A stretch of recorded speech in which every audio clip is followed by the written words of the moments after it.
Hello, I'm Glenn Tobey. I'm a Spring Forest Shikang master and a psychotherapist. The topic of this 5-minute talk is on memories and suffering. Master Lin, the creator of Spring Forest Shikang, has this vision statement: a healer in every family or home, a world without pain and suffering. Now, I understand this idea of having someone who can do the Spring Forest Shikang in every home to take care of ailments and things that come the way of the family. Very, very great. There's a lot of teaching, a lot of training of many people to do that. But the pain part, yes, alleviate that pain. Most of the pain we think about is physical. Ouch, this or the illness. Things that, sure, let's find a way to, let's find a way to alleviate that pain, whether it's physical or whether it's an illness or what have you. I agree, and Spring Forest Shikang has been really powerful in that regard. Yes, there's also emotional pain, and then there's spiritual pain. So there's pain, alleviating pain on all levels. The suffering, though, I've had to suffer a little bit to understand the suffering. And sometimes I realize suffering is about maybe the way in which we interpret the things that happen to us. So it becomes a mindset. Otherwise, everybody would suffer the same way with the same identical pain, as if it's just you get this pain, you have this kind of suffering. Not true.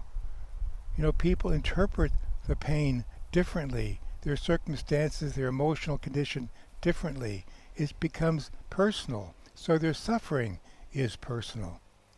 And this is where there's some benefit, so to speak, for their emotional growth and for their spiritual growth. Sometimes I've told some people about they're trying to help someone else who is suffering. Sometimes I've said to them, don't steal it. Don't steal their suffering. They may need it for their own spiritual growth to see how they're interpreting things. Maybe it's the way they interpret things, they're holding themselves back.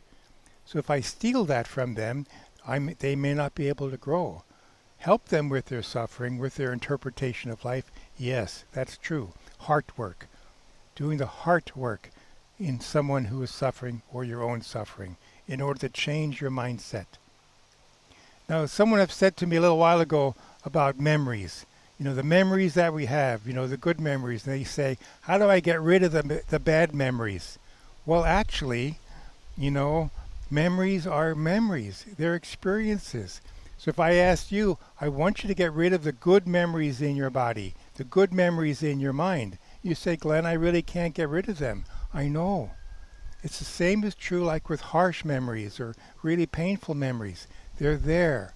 And what do we do with them? You can't just get rid of them because, yes, they're cellular. They're really wrapped up in our lives.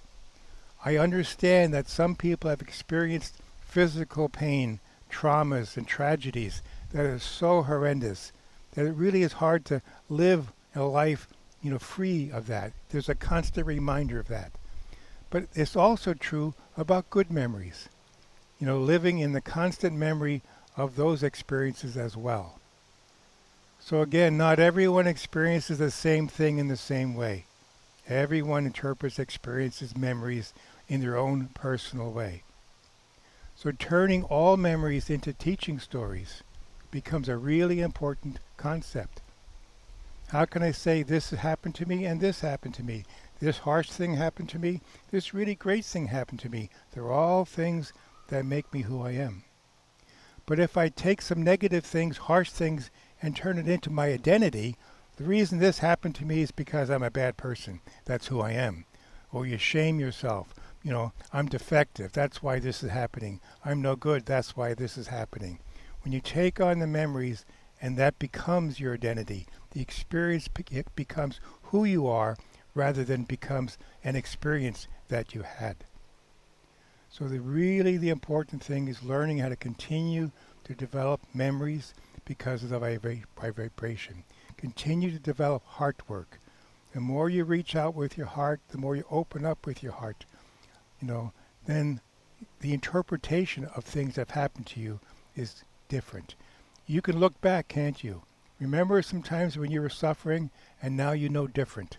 And now that suffering isn't as important. Oh, that was interesting, but And you can do that with everything.